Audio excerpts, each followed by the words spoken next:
Good morning. I'm Sharif Kouddous with Dropside News. It's November 11th. As we speak, the genocide in Gaza is continuing. It has slowed with the so-called ceasefire, but it has not stopped. There is a ceasefire, but Israel has not ceased fire. The Israeli attacks, the airstrikes, the shellings, the shootings continue. More Palestinians are killed in Gaza nearly every day. The demolition and destruction of Gaza continues. The heavy Israeli restrictions on food, fuel, medicine, reconstruction materials entering Gaza continues. The famine continues. And we're in a stage now where the exchange of captives, according to the so-called first phase of the deal, is nearly over. There are the bodies of 4 Israeli captives remaining that Hamas holds or is looking for in the rubble, alongside thousands of Palestinians buried in the rubble. And there's no real substantive discussion on what comes next. As all eyes have been on Gaza, there's been a massive escalation of violence and attacks by Israeli settlers and soldiers across the occupied West Bank and Jerusalem. Israeli troops are conducting daily raids on villages and towns, displacing Palestinians, conducting mass arrests, shooting and killing Palestinians. Meanwhile, settlers operate with complete impunity and in collaboration with the Israeli military. Over 1,000 Palestinians have been killed in the West Bank and Jerusalem since October 2023, including over 200 children. Of those 200 children who have been killed, 42 have been killed since the beginning of this year alone. So the violence is only accelerating.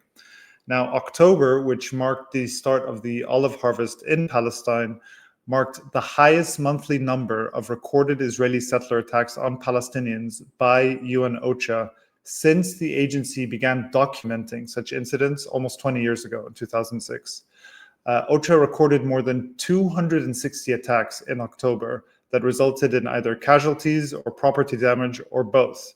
So that's an average of 8 incidents every single day. The UN also gave another chilling statistic showing children are at the target end of Israeli violence. 1 in every 5 Palestinians killed by Israeli forces so far in 2025 across the West Bank is a child. So this is a daily state of violence and terror that is being brought down on Palestinians in the West Bank and Jerusalem. Again, just in October alone, 442 Palestinians were arrested in the West Bank, including 33 children. Now, the condition in Israeli prisons and detention centers, Palestinians are subject to torture, abuse, starvation, medical neglect.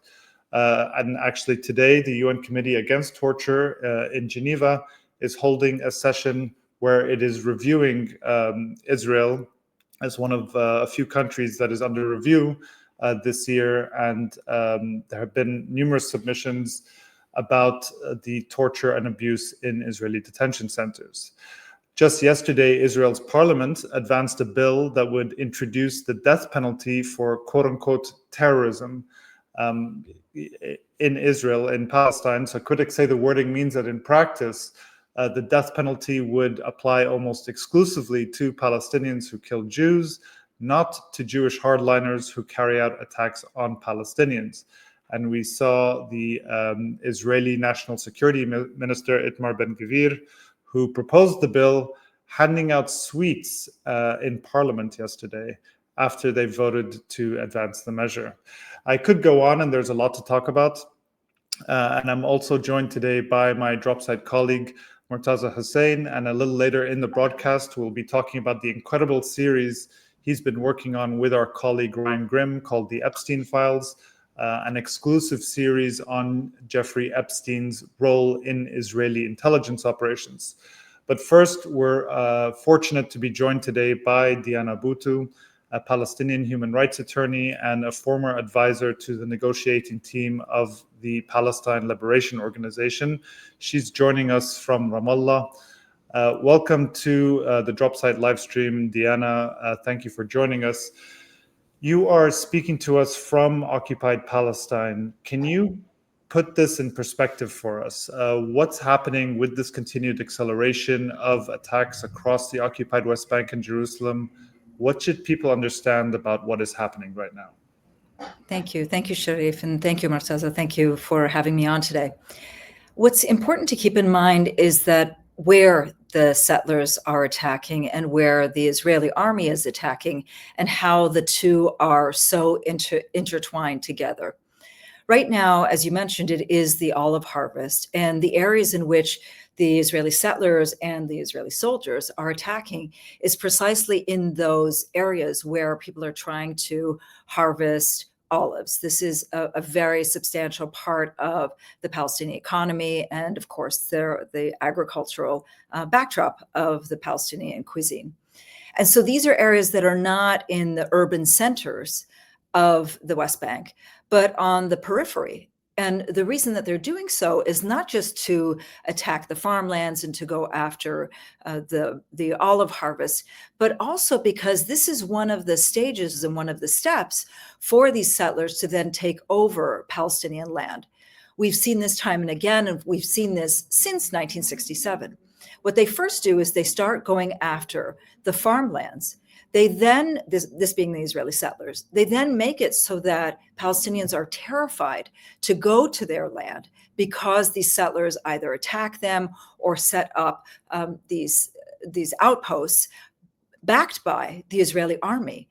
And then after they set up these outposts, they're then fortified by the Israeli army. They're then provided with electricity and so on and so forth. And then from that, we see an Israeli settlement then go up. And so this is precisely what the Israeli settlers are doing now.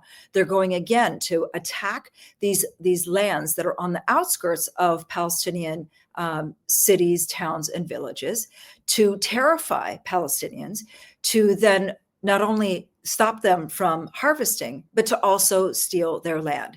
And this is why we've seen so many settler attacks over the course of the past 2 years, is that they want to terrify Palestinians. They want to steal their land, and they're doing so with complete impunity. We just saw earlier this week how Israeli settlers went after a couple of journalists, including a journalist from Reuters, and they attacked her so fiercely that I was certain that they were actually trying to kill her. Her helmet was damaged so badly that I was certain that they were trying to kill her. And so the ideology is that if we just keep shrinking the space for Palestinians, that we'll be able to take more land. And this is being done because the Israeli government has been putting forward plans to annex fully the West Bank, with the exception of 18% of the West Bank, which is the built-up areas of the West Bank.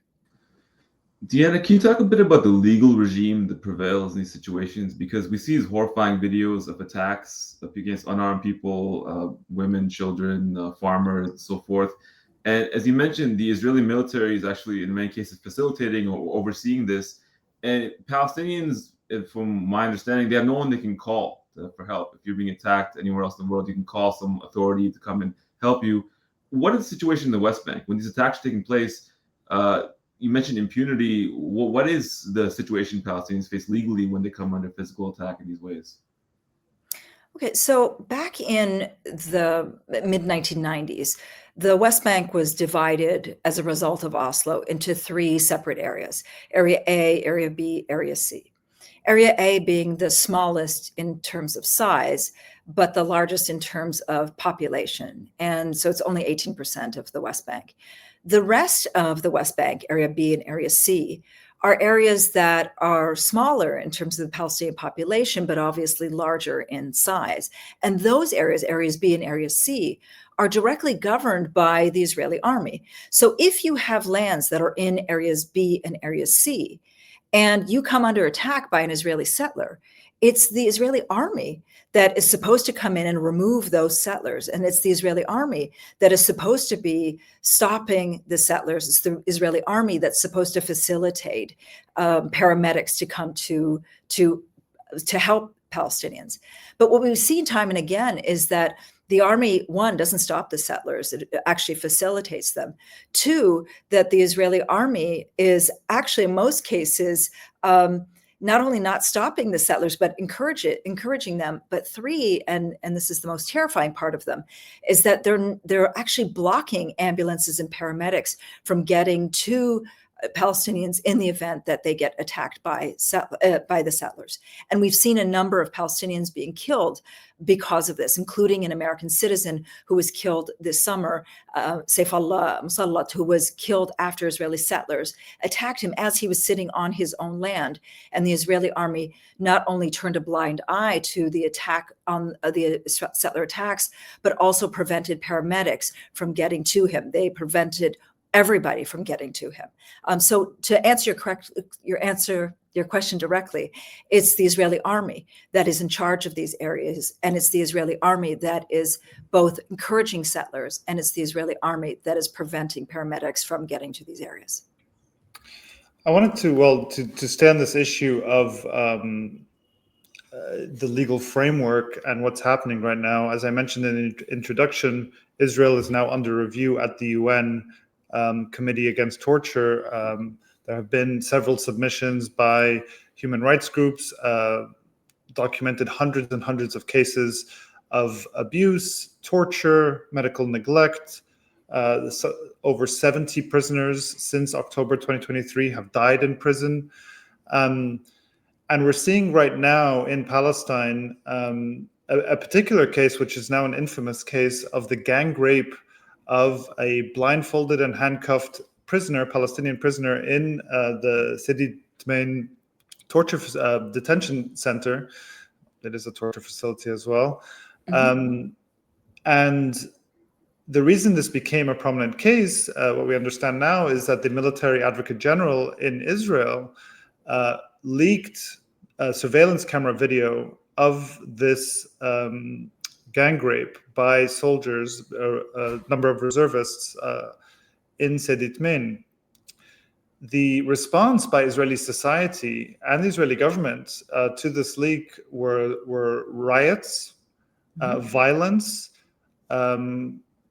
justifications for the rape of Palestinian prisoners. And since we've seen the military advocate general resign from her post after she admitted to leaking this video, she was subsequently arrested, apparently tried to commit suicide. And this case is ongoing. The Israeli defense minister accused her of a blood libel for slandering these so-called soldiers for engaging in this attack. But I also want to bring up that this is the exception, not the rule. The military advocate general brings almost no cases to prosecution. And we've seen since, for decades, but since October of 2023 and the genocide in Gaza, just a handful of prosecutions, I think something like 3. So can you talk about what this framework is and what's happening right now with the continued torture and abuse of Palestinian prisoners? Certainly. So first, I want to talk about the case at Teiman. And I want to clarify why this has come up in the first place. And the reason it's come up in the first place is because it was actually an Israeli doctor who reported the case to the military police, because he's an anesthesiologist, and he saw that the man was brutally raped, so brutally raped that his rectum had burst and his intestines had also burst. And he thought that there was no way that this could have been done by Israeli soldiers. And instead, he thought that this was something that had been done by Palestinians. So he reported the rape, thinking that this had been done by other Palestinian prisoners. And it was only as a result of this reporting that it ended up going up through the chain, and that there were 10 soldiers who were brought before the military police, that we started to see this level of scrutiny.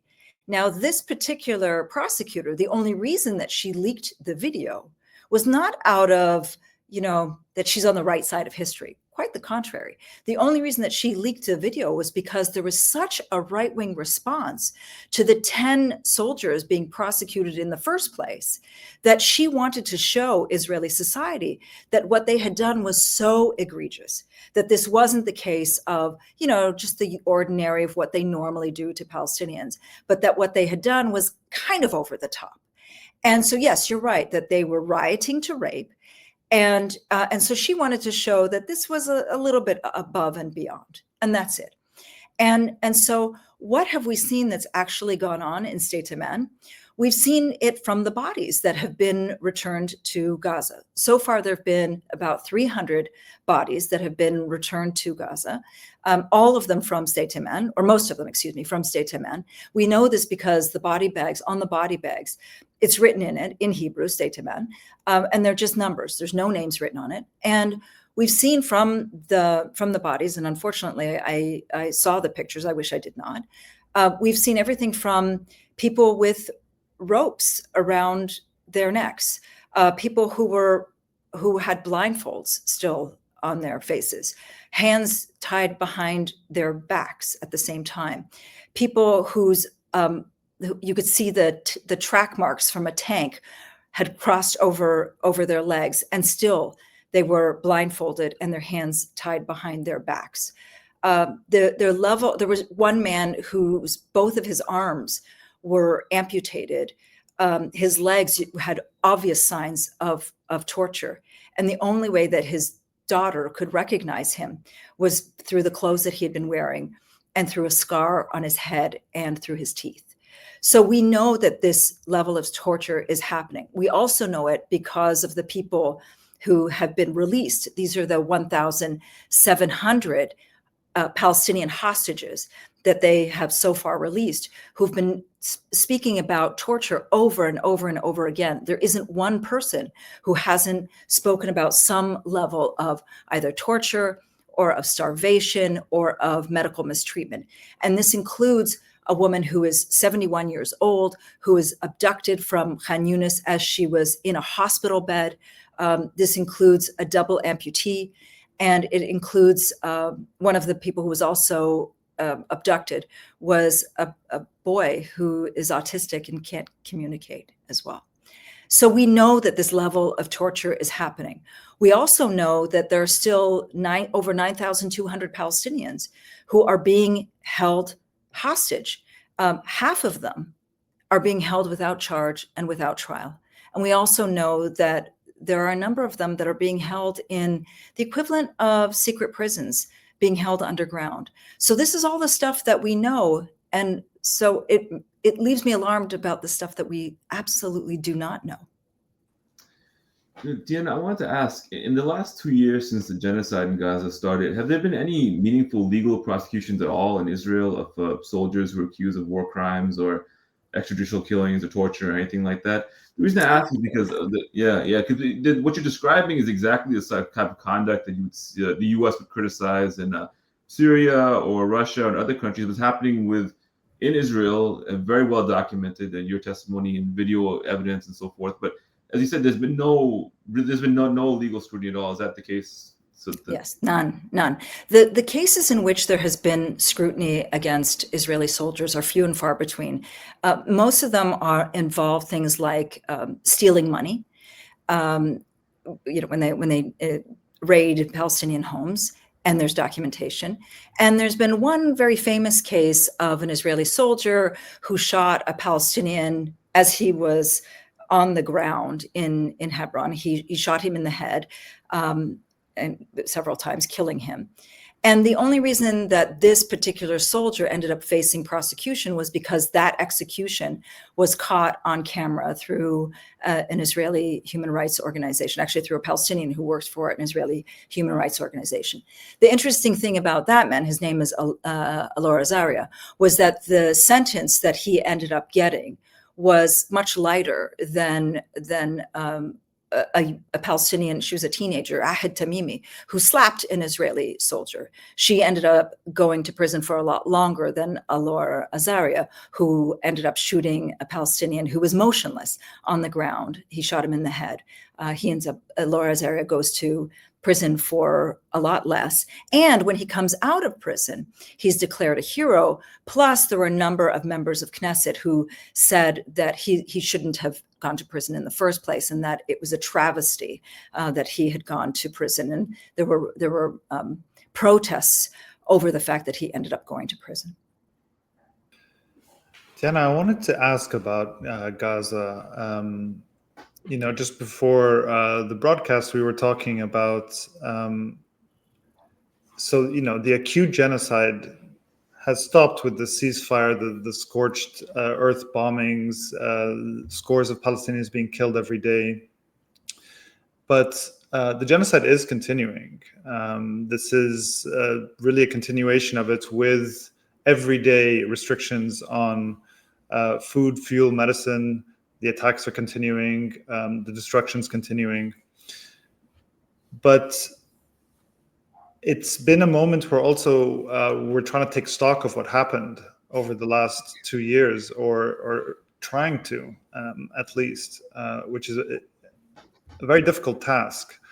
And the way things are being talked about after the so-called peace deal was signed in Sharm el-Sheikh, it seems that we're talking now about peace and reconstruction, and there's no talk of accountability for what has happened over the past 2 years, and also no real talk about the so-called next phase. Israel has almost never, I believe, gone past the first phase of a deal. And the exchange of captives is almost complete. The world has focused on the remains of Israeli captives, while tens of thousands of Palestinians are under the rubble as well. And as you mentioned, there are hundreds of Palestinian bodies being held by Israel, some of them for decades.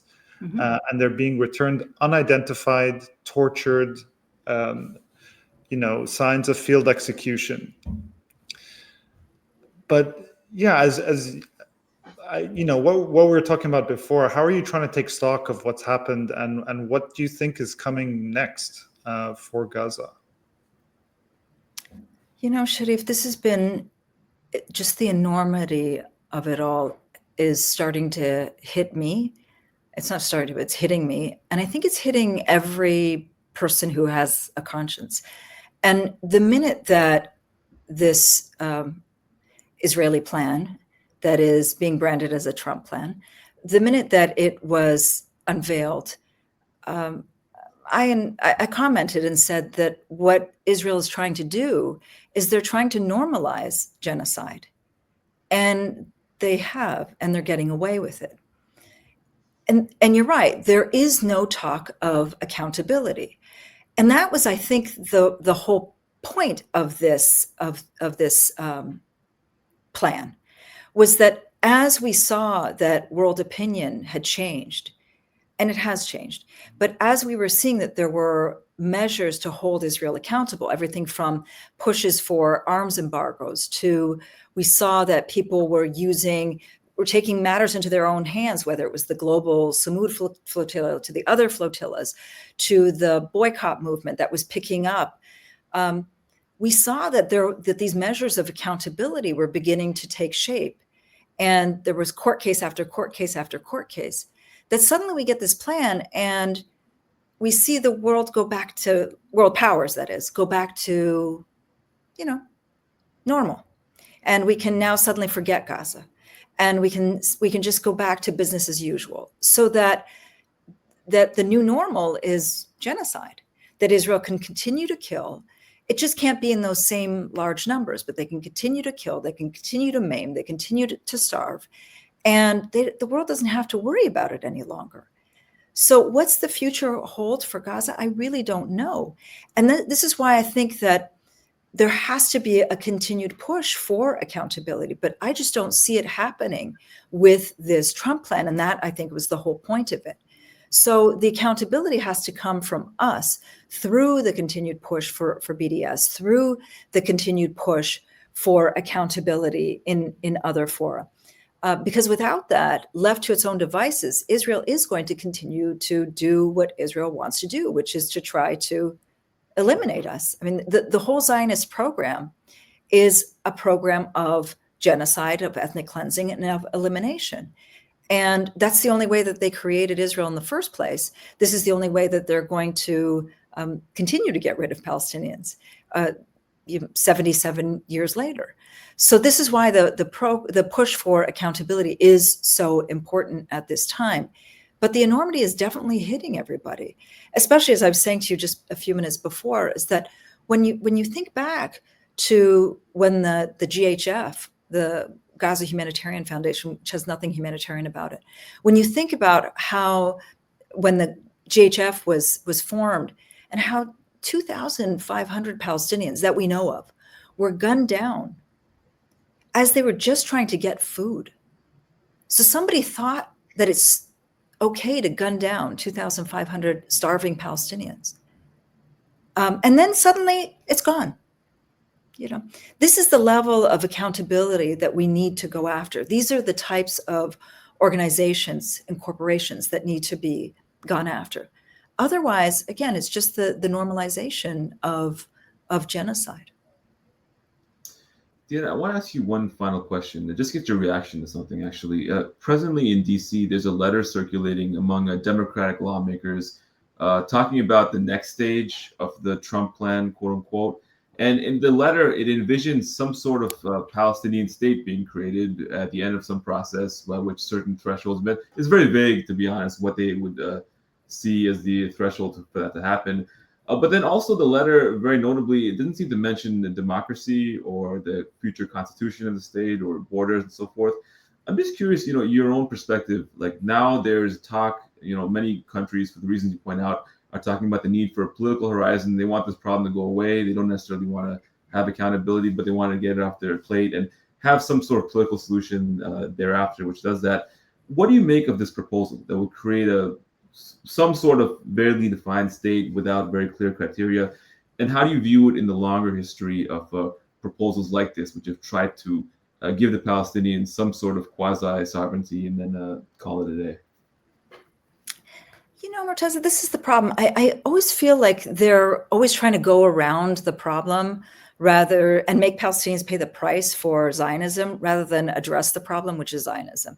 So the whole idea is like, if you think back, the 20th century was all about decolonization and the idea that we're not going to look down on people and say, oh, you're a good child until you prove that you're no longer a child.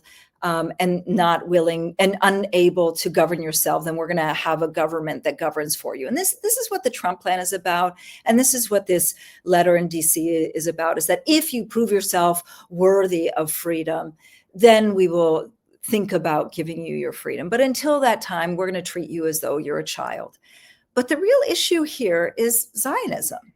And the real issue here is that there's a country called Israel that has been allowed to ethnically cleanse Palestinians from their homes and homeland. And there's a country here called Israel that has been given billions upon billions upon billions, now trillions, of dollars, in dollars and in weapons, to ethnically cleanse Palestinians and to now also commit genocide. So rather than them looking at you good Palestinians, when you start to behave, we will give you a state, they should be focused on Israel. But instead, it's always the other way around. Like somehow Palestinians have to prove themselves worthy of being good humans, that they can then somehow have their freedom. And it's actually the other way around. So, and it ties back into Sharif's question. When I look around and look at this issue of accountability, the Israeli soldiers are not being held to account within the Israeli system. And they're not being held to account internationally. So the message that Israeli soldiers are getting is that what they did is cool, it's that it's okay, and that they can continue to do anything that they want to do, including killing kids. By the Israelis' own reporting, 83% of the people they killed are civilians. This is their own statistics. And so they can continue to do that. So I think rather than turning things on their head and always demanding a peace process in order to delay, I think they should be looking at the real issue here, and that is Israel. And the fact that Israel has been allowed to ethnically cleanse Palestinians It's now been allowed to commit genocide. And I think we should be looking at that and trying to address that rather than pretending that somehow Palestinians need to prove themselves worthy of their freedom before Palestinians get it. Well, Diana Buttu, I want to thank you very much for joining us, for your voice. Diana Buttu, a Palestinian human rights attorney and a former advisor to the negotiating team of the Palestine Liberation Organization, joining us from Ramallah. Thank you very much. We hope to have you on another time. Thank you. My pleasure.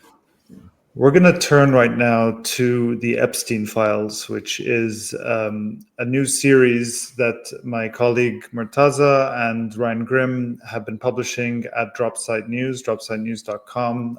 It's based on a trove of leaked emails from the former Israeli Prime Minister Ehud Barak. And this is a set of emails that is publicly available. It was leaked by Handala, which is a pro-Palestinian hacking group. And the documents were posted online by Distributed Denial of Secrets, which is a whistleblower and file sharing website. And they have been largely ignored by the mainstream press. These are publicly available emails. Maz, you and Ryan have been just really digging into these emails. We just published the latest in the series this morning of the Epstein files about an Israeli military intelligence officer who stayed at Jeffrey Epstein's Manhattan apartment on at least 3 occasions. But can you first explain what these emails are, what they contain, and take us through some of your reporting, starting with whichever one you want, maybe the latest one we published this morning. Yeah, so just before we went live, we published a story, the latest in the series you mentioned, about Epstein, based on a combination of emails from the Handala archive from former Israeli Prime Minister and Defense Minister Ehud Barak. But the documents are also based on House Oversight Committee disclosures about Epstein, because currently there is a dispute in the U.S. government about releasing what they describe as the Epstein files. Some of those files, and a very limited number, are public. So this story is actually based on both. And what it shows is that an Israeli military intelligence officer, a very senior Israeli military intelligence officer, a very well-known one, actually lived at Epstein's house in Manhattan on multiple occasions between 2013 and 2015, perhaps before that as well too, but this would be documents we have. And he was living there. And he was engaging in transactions with Epstein and Barak. We don't know the full scope of what he was doing at that time, but he was still, among other things, acting as an intermediary between Israeli military intelligence and Barak, even though he left the defense ministry officially at that time, and also acting as an intermediary between Israeli intelligence and U.S. intelligence. He was very close to people close to former Secretary Leon Panetta, others in the U.S. intelligence establishment. So he was very much active. And one thing in the intelligence world, there are very few people, especially at that level, who ever really leave their position. He was doing intelligence work for Israel. He was a very well-known agent, and he stayed in Epstein's apartment on 66th Street in Manhattan. So, that's the latest story. Previously, we've done 3 other stories based on this archive. All of them deal with Epstein's activities on behalf of Israeli intelligence in different parts of the world. We did one story about his work setting up an Israeli security agreement or laying the groundwork for an agreement in Mongolia. Another one showing that Epstein was acting as setting up back channels between Israel and the Russian government. He had close ties both to Israel and Russia, individuals in both those systems. And then finally, a story about his work in Cote d'Ivoire, or him and Barak working to lay the groundwork. And Epstein was actually negotiating, it seems like, on behalf of the Israeli government with the Ivorian government, again, to set up security deals and set up the sale of Israeli security and the surveillance technology to the Cote d'Ivoire government. So Epstein was somebody who was, he seemed to be effectively a freelance diplomat or agent acting on behalf of Israeli interests. And this was coming in the context of his relationship with Barak. It's pretty well known he had a relationship with Barak. It's kind of been reported, but the details of what they were doing has never really been dug into in great detail. And what I think we see from the emails is that, Epstein was helping Barak make money when he left public service, as is often the case in the U.S. and European and Israeli public life. People who are very powerful public figures try to go make money in the private sector after. Epstein was helping Barak do that. But in doing so, he was also helping him promote Israeli intelligence-linked security firms and technology firms to foreign governments. So it accomplished a dual purpose. It helped make money, and it helped further Israel's security interests, in many cases leading to formal security agreements signed between the Israeli government and foreign governments in that manner. So Epstein was really at the core of all this. And, everything we know about Epstein, he's been reported in the press, obviously his horrifying sex crimes he was involved in and so forth. What's really not been reported is who he was and what he was doing. He was an extremely important node in this world of intelligence contacts and elite contacts, and he was very invested in the security interests and well-being of Israel, and he acted on that basis through his relationship with Barak and beyond that as well. For someone who's unfamiliar with Epstein, with these connections, was this an ideological kind of drive for him to be, as you said, like a freelance diplomat for Israel and someone who could connect different people to each other? Or was it based on just financial interests? What's your sense from reading these emails? And also, if you can go through, I know a lot of these are very complicated connections with lots of different moving parts, but one of your pieces showing how Epstein and Barak were working to engineer a Russia-led solution to remove Bashar al-Assad in Syria. Yeah, so it's interesting because our understanding of the story continues to evolve the more that we dig into the files and the more public disclosures gradually come out about Epstein. Obviously, there's a big deadlock in the U.S. government about doing more disclosures, and our stories are partly based on things that the government's released or that have come out in lawsuits.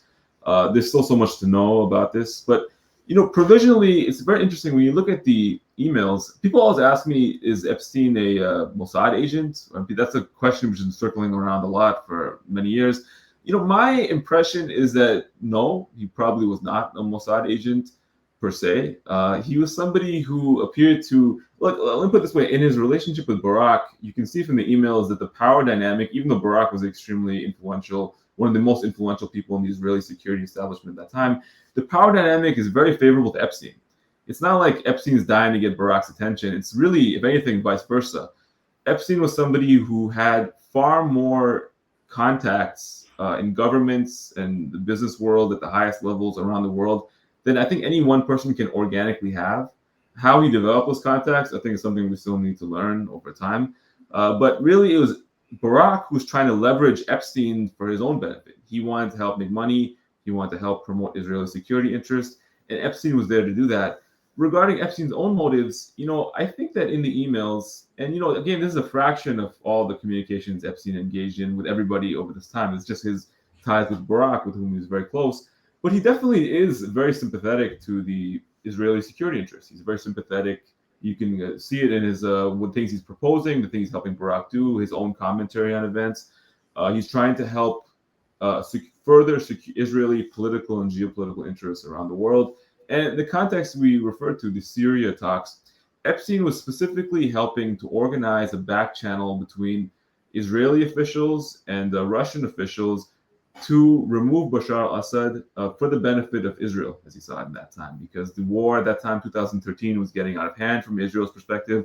They were concerned about spillover. They didn't want democracy to come about in Syria per se. They wanted their proposal was that a Russian-backed dictator would come to power instead, and Assad would go aside, and the war would end on that basis. So that was the nature of the back channel. And as I mentioned, Epstein had very close ties with not just Israeli elites, but Russian elites and elites of other countries, including the U.S., of course, as well too.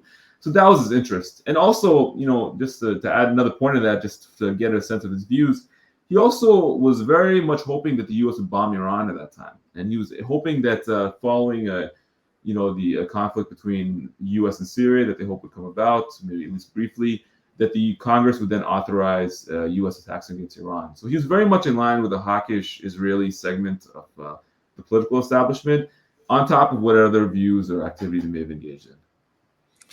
So yes, there's a lot of chatter online that Epstein's a Mossad agent.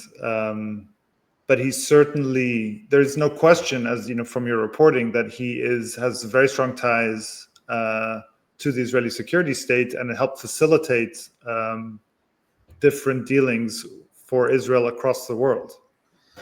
Yeah, many years ago, there was a very interesting book written by this gentleman named Viktor Ostrovsky. And Ostrovsky was a former Mossad agent. He worked with the Mossad for a brief time, and then he left. He became disillusioned and left. And he wrote a book about his experiences. And there's a very interesting part of this book where he mentions that the Mossad relied on this very wide network of people who were like basically volunteers, people who they identified for ideological or personal reasons that would help them even if they didn't work for them per se. I think they were called the Sayan or Sayanim or something like that. So the implication was that not everyone who was helping us is employed by us per se, and we have powerful contacts and individuals in critical areas who will give us information we need just out of ideological sympathy or some other reason in that way. So my impression of Epstein, well, what I'll say is this, that really underlines that a lot of the way that these things apparently work are more informal than necessarily needing to be an agent for a certain organization and so forth. And my impression with Epstein, looking at his communications activities, is that he was doing it because he believed it was right, most likely, and also everything served a dual purpose. There was an economic interest behind it as well, too, on top of a political interest and security interest. So he was somebody who, again, we're still learning more about this, but he seemed to work for himself in a way. But he seemed to be above the government of Israel, per se, and the way he interacted with them.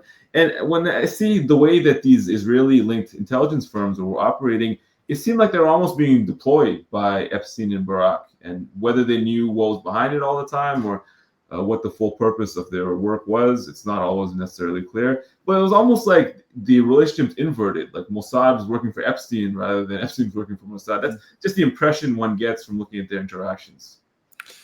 And finally, can you just take us through for viewers and listeners what it takes to kind of report these stories out? You have this massive kind of dump of emails. How do you go through them? How do you begin reporting them, making the connections, pulling on these threads? And why do you think other news outlets haven't really focused on this, given that a lot of this is publicly available? Well, that's a question which myself and Ryan and others working on this have been quite wondering, because the story, we've gone through all the legwork already of doing verification and so forth. The archive is just there, and not just the archive, also the House disclosures and the lawsuit information about Epstein is also out there. The impression I get is that the reporting, and some of it's been okay, but a lot of it has been almost purposely avoiding the political implications of what he was doing. A lot of the stories are the nothing burgers. They're kind of like what I think Richard Nixon called a limited hangout, whereas you report part of the story and then leave out the most interesting part and then say it's a case closed and then hope people are satisfied with that. That's the impression I get from looking more deeply into what we know, what's currently out there about Epstein and so forth. So, these emails, they contain thousands and thousands, tens of thousands of communications between Barak and other people. But the segment of them that contain his relationship with Epstein, it's a significant part of it, but it's not necessarily overwhelmingly huge number of emails per se. They kept in touch very closely. They were very close. Epstein had told him at one point that you're one of the only people in the world who I can talk to. You're very unique to me. They were that intimate. But there's a digestible number of contacts, and from them you can see who he was talking to, what they were talking about, and so forth. And when you combine that with the U.S. government and the judiciary disclosures about Epstein, you can put together a certain picture of his activities. So why have people not been reporting on this? For those, it does take some labor and some legwork to put together. So maybe it's a resource issue for some smaller organizations or individuals and so forth. But for the larger organizations who definitely do have the resources to do this, and the whole job is to do this, the major institutions, it seems like it must be a political choice, because this is a major story. It deals with one of the most important, notorious figures of the last decade or so, Jeffrey Epstein, and an ongoing story about him. And the blanks have not been filled in. They're sitting right in front of them. It's a little strange. I hope that following our reporting, people do feel compelled to look more into it and do more reporting on that, because there are very good stories in here, which are very enlightening for a number of reasons. We haven't seen it to date. But I hope we do it. Either way, we're going to continue reporting on it in the meantime. And I encourage everyone to go to our website at dropsidenews.com to read the Epstein files. So Maz, you've done just today one on Israeli spy who stayed at Jeffrey Epstein's apartment in Manhattan, one on Cote d'Ivoire, and the surveillance state that Jeffrey Epstein helped set up with Israel, one on the Syrian civil war, one on Mongolia. Can you give people maybe just an indication of what's coming up in the series as we continue reporting it out? Yeah, so Epstein and Barack had very deep ties in Africa. And we did one story about Cote d'Ivoire, but Epstein at one point said he'd advised African dictators, quote unquote, in a story. He bragged to reporters about that. But no one ever really dug into what that meant. And he also said he made tons of money with guns and diamonds and all these things. That's, what he meant by that, or what that actually referred to, has never really been the public knowledge. We're going to report more about that and dig more specifically into his activities in Africa. And we have some stories lined up, I think, in the near future, which will run in that sense. And also his relationship with private banks. He had a very close relationship, people know, with JP Morgan Chase, but also other banks as well too, that were very, very deeply involved with Epstein. And we're going to do some reporting about that. I don't want to say too much about it at the moment, but it'll be very good stories. I think we'll be coming very soon about that. And I think that's just. I think another part of the reason that Epstein is so interesting, and maybe why these organizations are so averse to covering, or it makes them uncomfortable to cover it, is that this story, it really strikes at the heart of the entire ruling sort of clique, or the ruling regime of many different countries. Because Epstein, first of all, the crimes were so heinous, and he was so tied to so many people and so many institutions who knew him well, who were personally invested with him, that the Venn diagram of people who are affected by this, or like the network of people affected, is so broad. I think it makes them uncomfortable. I think that they don't really feel comfortable doing it. And the way, when you fully dive into what he did and what he meant, who he was, it really undermines the legitimacy of a lot of people, a lot of institutions, and a broader structure of people who've been running the country for a very, very long time. So I think that's why the story is so interesting to people, and also why there has been this reticence or hesitance to follow it to the full extent. Well, we're going to look forward to more of that reporting by you and Ryan. Thank you for doing that.